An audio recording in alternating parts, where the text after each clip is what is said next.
It's the Riot Podcast. Hudson, Isaiah, here with you as always. Saw an interesting question yesterday, Isaiah. It came up. If you're going on a 6-night vacation, how many pairs of underwear would you pack? Depends where I'm going, what I'm doing. Really? Yeah. You don't just have a number in mind? Not off the top of the dome.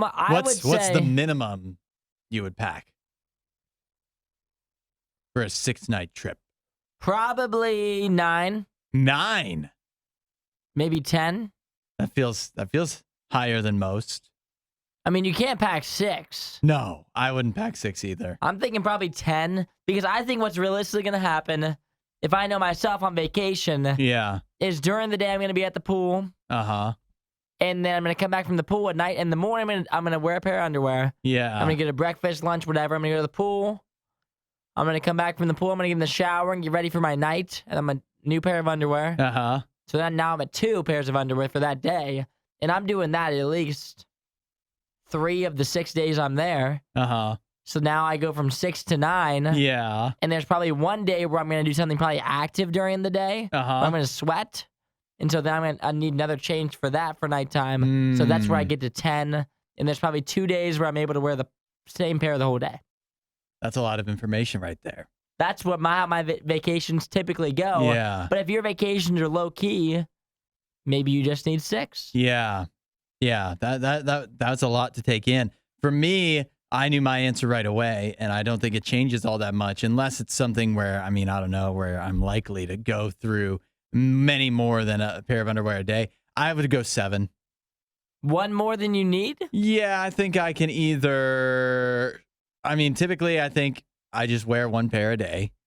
And so then you have one as a spare in case you get real sweaty or wet or something goes horribly wrong. Or you lose one. And but that's probably all I need. Seems dangerous. You don't think you're going to sweat through a pair of underwear more than once during the trip? Probably not. You're never going to need... How many pairs of underwear do you wear a day here? Just 1?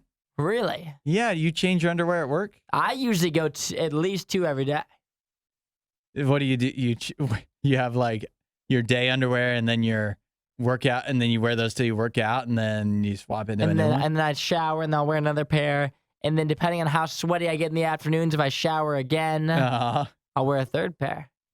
Or sometimes at nighttime, no underwear is necessary, and I'll just get into some comfy shorts. That's also something I was heading towards, is that if I bring 7 pairs of underwear on a 6-night trip and 7 isn't enough, then it's just not meant to be for me to be wearing underwear, I guess. Dangerous game. It's kind of like the burnt toast theory of underwear, is how I see it, of underwear on a vacation. You're not going to let it bother you. Yep, exactly, which we do talk about in the show today, so you should stick around for that. We also talk about which restaurants should start serving breakfast, so think about that and then see if your answer comes up, and if not, you should definitely let us know in the comments or by texting 8772 RadioU. Good show today. Happy with it. We'll see you guys soon. Catch you next time. Nobody does it better. The Riot Radio U. This ought to be enough to make you question flying. You don't have a fear of flying, do you, Isaiah? I don't. I'm pretty used to it. You might after you read this report. The FAA, Federal Aviation Administration, has put out a new report on near collisions involving commercial airliners. And you would be shocked at how often major airlines almost have planes collide into each other in midair. For example, here in just the last month, 46 times this almost happened. 46? 46 near collisions. That's nearly of one airplanes. a day. It's more than one. That's more than 1.5 a day. Yeah. 46 in the past month. And during the past 12 months, there were about 300 near collision incidents. That'd be over the last year. So I guess we've had a bad month recently where it was 46. It's pretty high. But at the same time, I wonder what they consider a near collision. Yeah, how close is close? I feel like it can't be that close. Because have you ever seen a video? There's videos of everything. Uh-huh. Have you ever seen a video of two planes almost colliding? I've never personally seen one. And so I feel like maybe their near misses are different than what we imagine as a near miss. Yeah, that's what I was trying to figure out here is, do they actually detail what a near miss means? And I don't know that I have really good details on that, but I can tell you, and this makes sense, they say that most of these near misses, which again, there's about 300 in the past year, they say that most of them are caused by either pilot or air traffic controller error, which makes sense. I mean, who else would you blame? But they say most of them occur near airports during takeoff and or landing. For example, one incident recently in Fort Lauderdale, an air traffic controller wrongfully cleared a Delta jet to approach the airport for landing, even though a Spirit Airlines flight had also been cleared to land. So they were kind of headed on the same path, the same trajectory. Unfortunately, they missed each other. And I mean, we have this report here that says 300 near misses in the past year. But how many actual collisions? I don't think there was any, right? Well, I'm looking at a list here, and I've got a list of collisions. Oh, you have a list of collisions too? I've got a list of collisions, 2 so far this year. And what does that result in? 8 deaths. No. Yeah. And that's in the United States. Let's see here. I guess it doesn't really matter, because if it can happen somewhere, it can happen anywhere. Winter Haven, Florida in the United States. The other one was in Australia. So we've had 1 in the U.S. this year. Last year in the U.S., we had 1, 2, 3. Why are they all happening here? Then we had 3 in the U.S. last year, resulting in 13 deaths. Wow. 2 of them, 1 on the climb, 1 on the cruise, and 1 on the approach. Does it make me feel good? I think 1 in 2021. No deaths in 2021. Good. I guess that was COVID. Maybe you chalk it up to that. This is tough. This is tough because even if, like, for me, I'm not afraid of flying, but when I think of the things that make me nervous about flying, it's always like turbulence, right? Or one of the engines gives out or something like that. One of those type of things. I never even considered, because I say this all the time, it's a big sky. How could you hit something in midair? But apparently it's very nearly possible every single day. And that is what's concerning, that this is probably like a top fear now when you're flying. It's crazy, but also I'm looking at the numbers here too, and in the past 4 years, we've had as many collisions in the air as the past like 17 years before that. Between like 2018 and 2000, that's like the same amount as we've had between 2020 and 2023. So we're getting worse. Yeah, and you want to know why that is? It's because I also Googled how quickly can you become a pilot. And they said within 7 months. Oh, no. In their super fast accelerated program. I think because we're so short on pilots right now as well. Yeah, they're just letting anybody get in a plane and take off these days. This is concerning. I don't have any flights for a while, and I'm glad that hopefully that will give me enough time to forget about this. This is Radio U's Worst of the Riot. We talked previously about how Taylor Swift has rejected the NFL's advances. She will not be the halftime show. She will not be the performing act at the upcoming Super Bowl in Las Vegas. So the NFL has had to turn elsewhere. Some say, apparently, reportedly, that they've also offered it to Harry Styles as well. But it seems like that's not possibly going anywhere. So now there's another rumor swirling. See if this excites you, Isaiah. For the Super Bowl, the NFL is mulling over the idea of a boy band revival at halftime. A bunch of old school boy bands coming back from the early 2000s or what? Yep, that's exactly what it is. A medley, if you will. Very similar to the way they did the hip-hop halftime show a few years back that a lot of people seem to love with Kendrick Lamar and Snoop Dogg and 50 Cent. This time, they may, this is the rumor, get NSYNC, No. Backstreet Boys. NSYNC? We're talking Justin Timberlake, Joey Fatone. The very same. Backstreet Boys, 98 Degrees. That's Nick Lachey, right? Boys to Men, Belle Biv DeVoe. Now you're getting into ones I don't even know what songs they do. Belle Biv DeVoe, Color Me Bad. That could be your and they say possibly to make it a little more appealing, maybe to a younger audience as well, a K-pop boy band from Korea, of course. There's only one boy band they're missing. What's that? Our favorite boy band. They would just kind of cap off this whole list of just boy bands. They're not really like a typical boy band, but they're my boys. Who's that? Nickelback. That'd be now probably we're getting a little bit of everything, right? Probably equally as bad. See, I thought you were going to say if you're bringing all these back, they might as well revive DC Talk as well. Yeah. I think people will be very excited about that as well. Yeah, toss them in too. I think that this would be way different. You know, I think the hip hop halftime show with the medley of all those rappers and singers, I think that was very well received.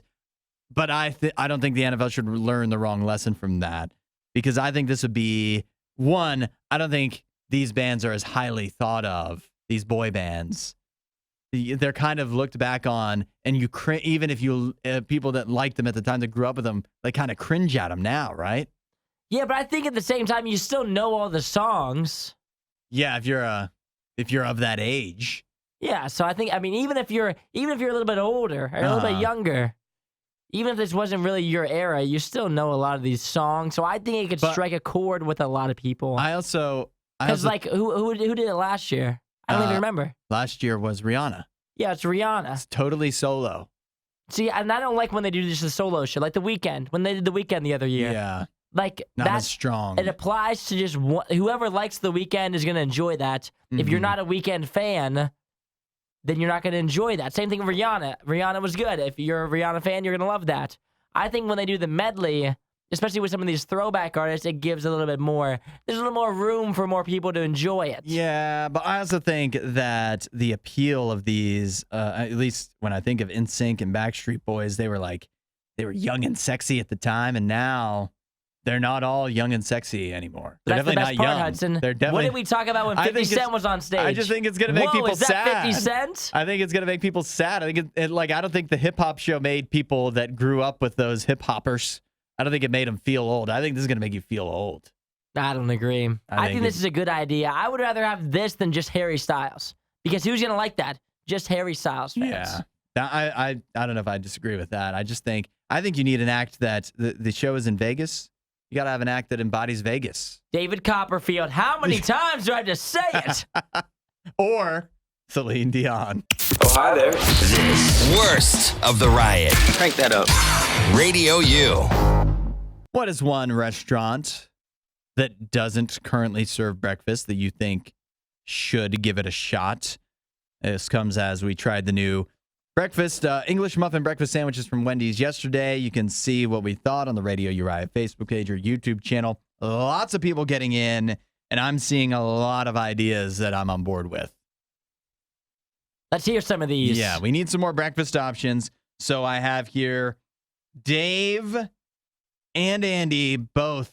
They came in, they were like the first people to text in, and they said Chipotle. Now, what would that consist of, Burritos, obviously. Yeah, breakfast burritos. Breakfast burritos. They could do that well, I guess, if you like Chipotle already. The only thing that I pause on them is they're one of those places where you have to go inside for Chipotle. Yeah, many of them. And many a times when you're doing breakfast places, the drive-thru is a big part of that. Yeah. The quickness of being able to pick it up on the way to work. But if you were able to go inside and you had the time to do that in the morning, I think it could be very good. Yeah. And then, I do kind of like the idea of building your own breakfast burrito. A lot of the places that do breakfast burritos, it just kind of comes like, this is the way it comes. But if you went through Chipotle and they had like the little vats of eggs and bacon and whatever, and they're like, how much? And stuff, How much can we get for you? Yeah. Do you want eggs? Do you want cheese? I think that could be nice. And then they give you like barely any bacon. Yeah. Barely any sausage to go along with your eggs. And just all the rice. Yeah. What about Tim? Tim texted in, you ever been to Chicken Salad Chick? I've never been there. Nor have I, but that's his choice. Chicken Salad Chick. Breakfast chicken salad. Doesn't sound like a bad idea. Maybe. I can't write it off because I've never been. Philip says, and this is a good popular option, he just says any place that has pizza. I have had breakfast pizza before. Yeah. I'm not like a huge fan, but it's good. There's at the airport, a lot of restaurants that don't typically serve breakfast do serve breakfast in the airport. And I know that because Donato's, the pizza chain, they don't typically serve breakfast, but if you get it at the airport, they do. And their breakfast is pretty good.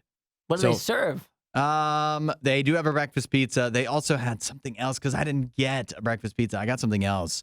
I don't remember what it was, but it was like some kind of breakfast sandwich. And they did a good job with it. With it? Yeah, so I think maybe Donato's just expand that out. See what happens. Lisa says Popeyes or Arby's. Those were two that jumped to mind. What would Arby's do for breakfast? I think they would be similar to a McDonald's, Wendy's breakfast, probably. You think so? I don't know what they would bring to the table that would be different. More meat,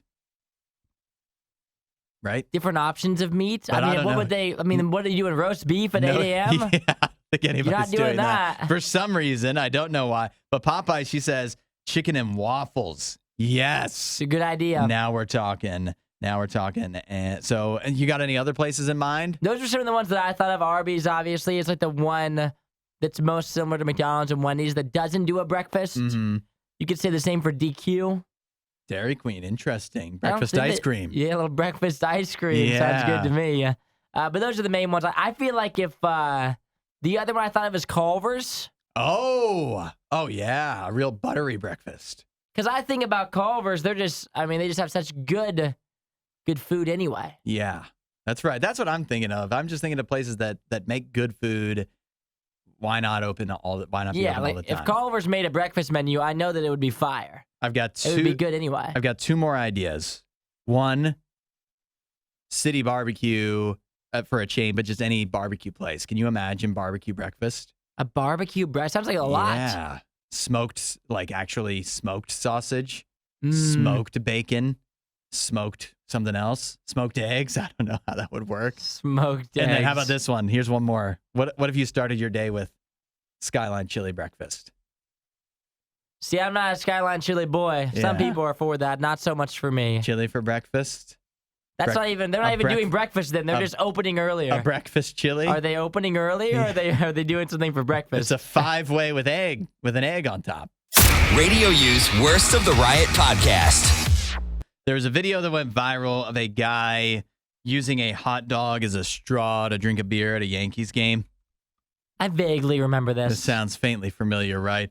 Well, now, all this time later, Oscar Mayer's capitalizing on that viral video. Oscar Mayer has a hot dog straw that is now available for you to pre-order. An Oscar Mayer wiener with a hole through the center so that you can use it to sip up your favorite drink.